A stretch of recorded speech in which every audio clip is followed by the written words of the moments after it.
hati versi agama itu beda dengan hati versi kedokteran, gitu ya.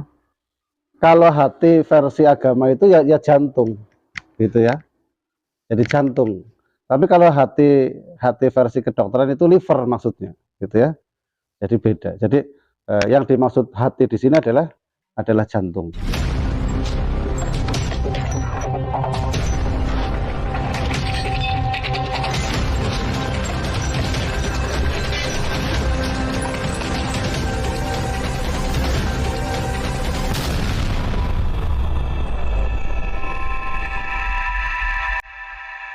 Assalamualaikum warahmatullahi wabarakatuh.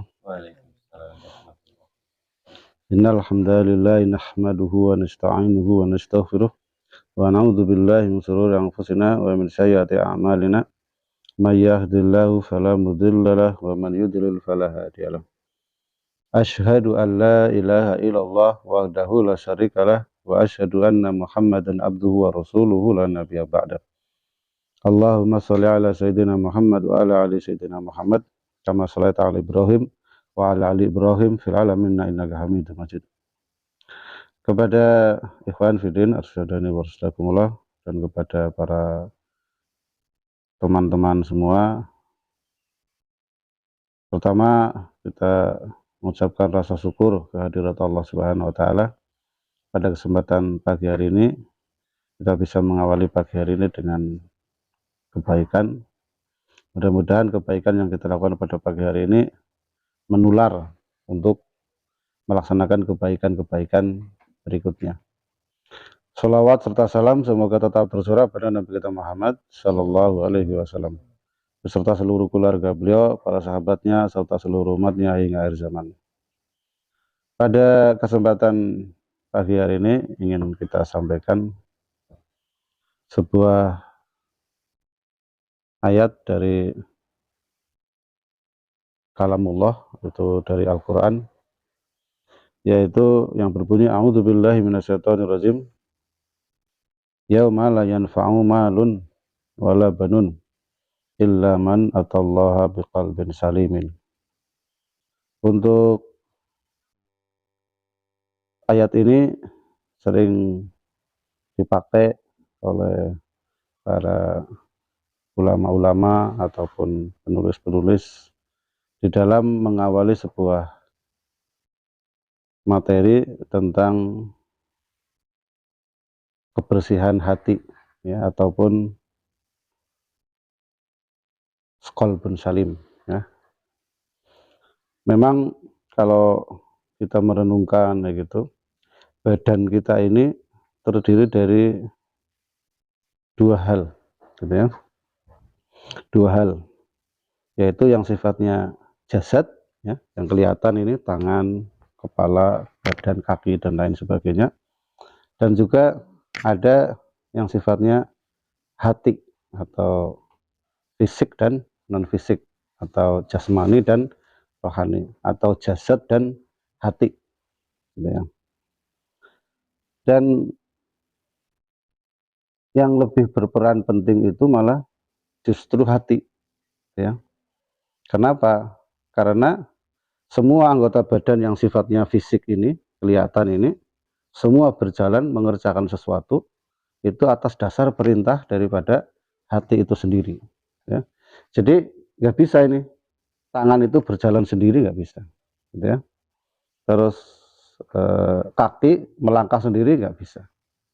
Sampai hatta lesan ini juga yang merencanakan untuk mengeluarkan suara itu ya hati, gitu ya.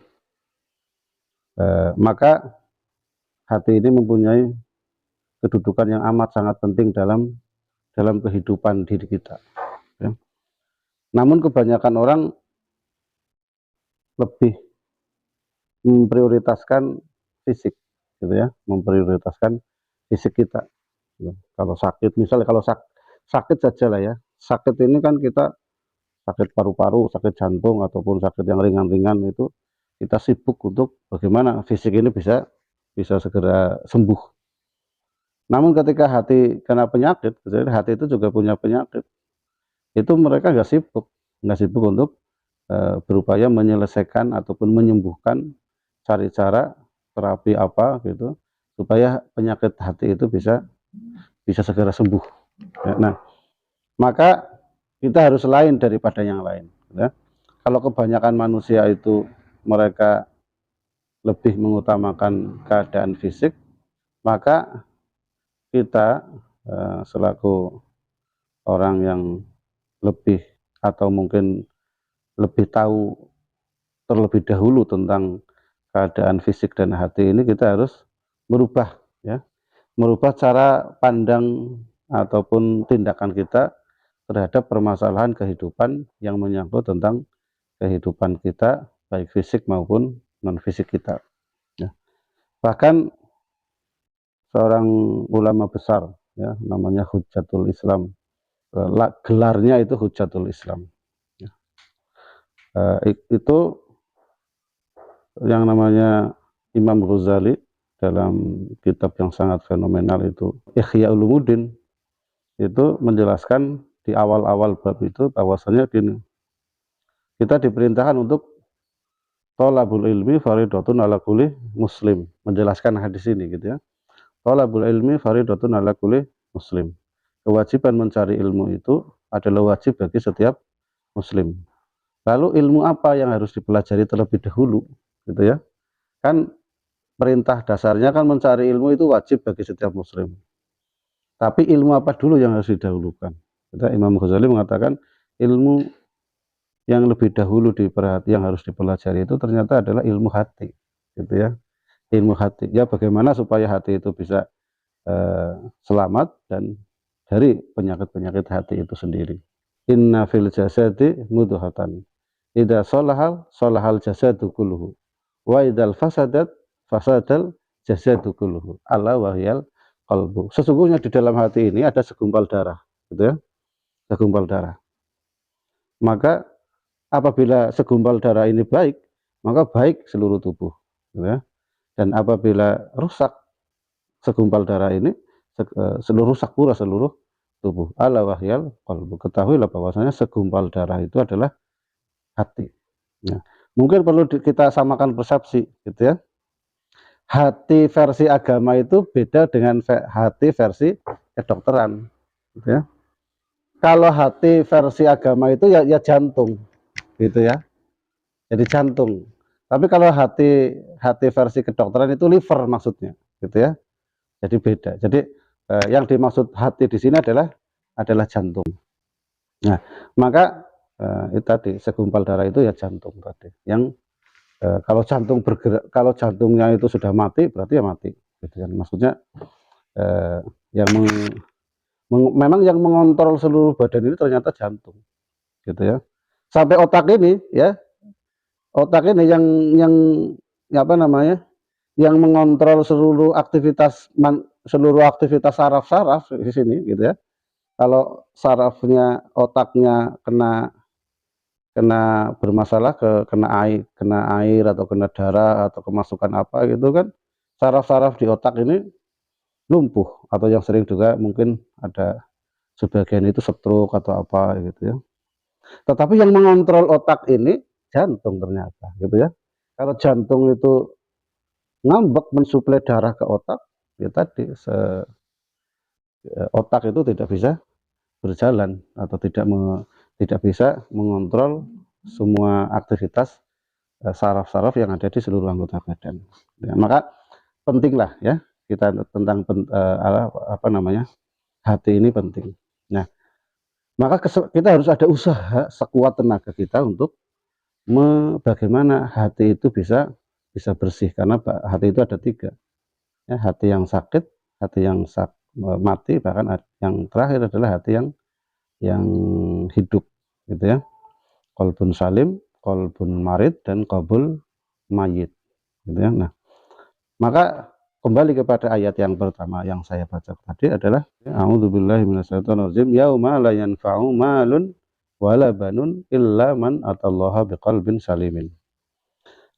Hal yang paling berharga di dunia itu kan harta dan anak, gitu ya. Harta dan anak.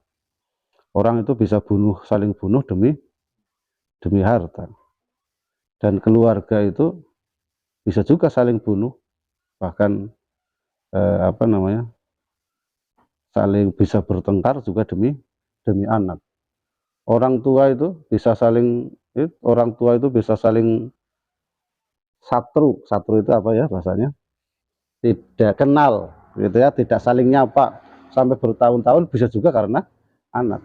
Kenapa? Karena anaknya berkelahi, orang tuanya ikut berkelahi. Anaknya sudah main bareng, orang tuanya belum mau main bareng. Itu kan repotnya kadang seperti itu, gitu ya. Nah, berarti kan anak itu penting, gitu ya. Ketika anak kita sakit, apapun yang kita usahakan, apa yang kita punya bisa juga dijual untuk keselamatan anak. Nah, beda mungkin sama anak terhadap orang tua. Kalau ada orang tua sudah tua 70 tahun apa 80 tahun sudah sakit-sakitan. Kayaknya kok nggak ada yang mau jual rumah untuk untuk ke orang tuanya ke rumah sakit kayak gitu. Ya mungkin ada tapi beberapa orang, tapi kalau anak itu luar biasa. Bisa rumahnya dijual, peralatannya dijual, mobil dijual, motor dijual, kalung perhiasan dijual, yang penting anaknya bisa selamat. Ini kan menunjukkan bahwasanya anak dan harta itu amat sangat penting, ya, dalam kehidupan manusia. Namun di akhirat nanti itu tidak akan ada manfaatnya sama sekali. Harta yang kita kumpulkan itu tidak akan bermanfaat, anak yang kita sayang itu juga nggak akan bermanfaat. Kecuali siapa? Kecuali illa man atallaha biqalbin salim. Nah, kecuali siapa yang datang kepada Allah Subhanahu wa taala dengan hati yang selamat, gitu ya, hati yang bersih. Karena nanti di akhirat itu seorang ayah itu tidak akan, saking ribetnya gitu ya, saking kacau balaunya kehidupan di akhirat itu, nanti anak itu tidak bisa menolong dan tidak kepikiran mau menolong bapaknya. Bapaknya juga nggak akan kepikiran menolong anak, bahkan istrinya juga. Karena sibuk dengan diri sendiri. Apakah dirinya ini selamat atau siapa? Yang penting itu adalah dirinya selamat. Itu gambaran di akhirat itu seperti itu, ya.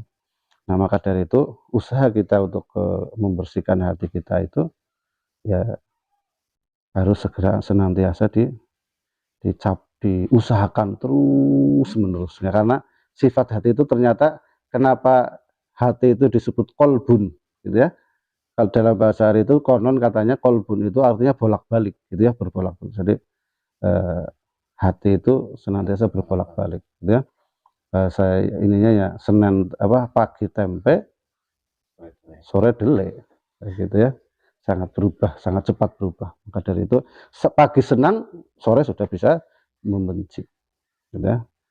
Pagi semangat, sore sudah bisa futur ataupun tidak semangat. Maka harus dijaga senantiasa, perhatian kita terhadap hati kita harus lebih daripada perhatian kita kepada fisik kita.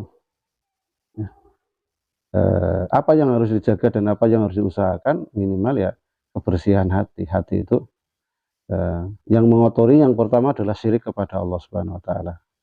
Yang kedua adalah penyakit-penyakit hati, ria, sombong, sum'ah, pamer. Terus nanti kemarin sudah kita bahas satu, yaitu kesombongan dan bagaimana cara terapinya para ulama untuk menghilangkan rasa kesombongan. Mudah-mudahan bermanfaat, pada tausiah atau nasihat ini bisa bermanfaat untuk diri saya pribadi dan bermanfaat juga untuk para teman-teman semua. Sekian, subhanakallahumma wa bihamdika, asyhadu an la ilaha illa anta, astaghfiruka wa atubu ilaik. Assalamualaikum warahmatullahi wabarakatuh.